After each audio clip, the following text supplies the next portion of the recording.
யாழ் துணவி பகுதியில் உள்ள முன்பள்ளி ஒன்றில் கல்வி கற்கும் சிறுவனின் வாயில் அங்கு கல்வி கற்பிக்கும் ஆசிரியர் நெருப்பால் சுட்டதாக சிறுவனின் பெற்றோரால் சங்கானி பிரதேச செயலக சிறுவர் விவகார பிரிவில் முறைப்பாடு பதிவு செய்யப்பட்டுள்ளது. இந்நிலையில் பாதிக்கப்பட்ட சிறுவன் பிரதேச செயலகத்தினால் மீட்கப்பட்டு யாழ்ப்பாணம் போதனா வைத்தியசாலையில் சிகிச்சைக்காக அனுமதிக்கப்பட்டுள்ளதாக எமது பிராந்திய செய்தியாளர் தெரிவித்தார். குறித்த சிறுவன் தகாத வார்த்தை பேசியதாக கூறி தீக்குச்சியை எரிய வைத்து வாயிலும் நாடியிலும் சூடு வைக்கப்பட்டதாக தெரிவிக்கப்படுகிறது. இச்சம்பவம் குறித்த ஆசிரியருக்கு எதிரான நடவடிக்கைகளை மேற்கொண்டு வருவதாக சங்கான பிரதேச செயலக உதவி பிரதேச செயலாளர் தெரிவித்தார்.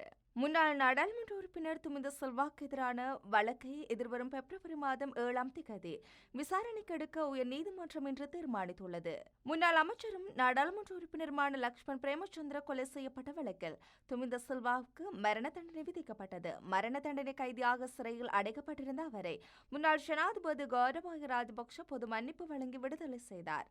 முன்னாள் ஜனாதிபதியின் இந்த தீர்மானத்திற்கு எதிராக லக்ஷ்மன் பிரேமச்சந்திரவின் மனைவி சுமான பிரேமச்சந்திர மற்றும் அவரது மகள் கிருணிகா பிரேமச்சந்திர ஆகியோர் அடிப்படை உரிமை மனுக்களை தாக்கல் செய்தனர்.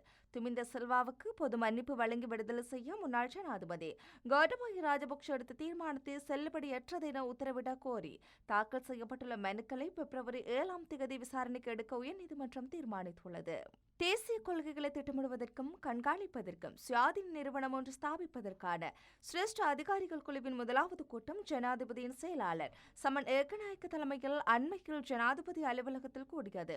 இக்கூட்டத்தில் பிரதமரின் செயலாளர் அனுர திசாநாயக்க மற்றும் நிதி ஆணைக்குழுவின் தலைவர் துமித் அபேசிங்க ஆகியோரும் பங்கேற்றனர்.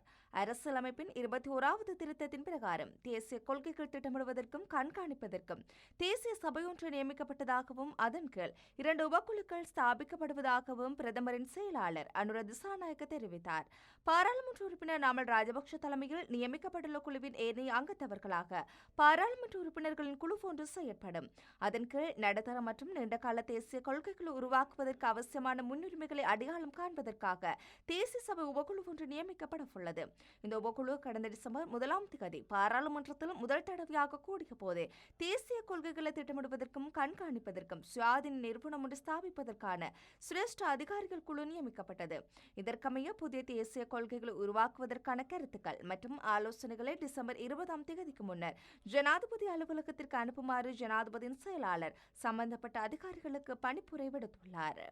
பரந்துபட்ட அரசியல் கூட்டணியை உருவாக்கும் முயற்சியில் ஸ்ரீலங்கா பொதுஜன பெரமுன ஈடுபட்டுள்ளது என்று அக்கட்சி நாடாளுமன்ற உறுப்பினர் ரஞ்சித் பண்டார தெரிவித்தார். ஸ்ரீலங்கா பொதுஜன பெரமுன கட்சி தலைமையகத்தில் இன்று நடைபெற்ற ஊடக சந்திப்பில் கலந்து கொண்டு கருத்து தெரிவிக்கும் போது அவர் மேற்கண்டவாறு கூறினார். ஐக்கிய தேசிய கட்சி மட்டுமல்ல, கூட்டணி சம்பந்தமாக 15 கட்சிகளுடன் பேச்சு நடத்தப்பட்டுள்ளது. அந்த வகையில் பரந்துபட்ட கூட்டணி அமையும்.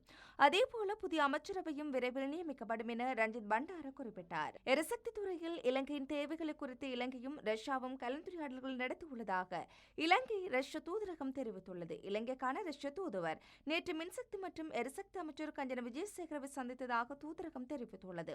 இலங்கையின் எரிசக்தி துறையின் தேவைகளான எரிபொருள் சுத்திகரிப்பு நடவடிக்கைகள், நிலக்கரி வளங்கள் மற்றும் அணுசக்தி ஒத்துழைப்பு போன்றவை குறிவைத்து இந்த சந்திப்பு கவனம் செலுத்தப்பட்டது என ரஷ்ய தூதரகம் வெளியிட்டுள்ள ட்விட்டர் செய்தியில் குறிப்பிட்டுள்ளது.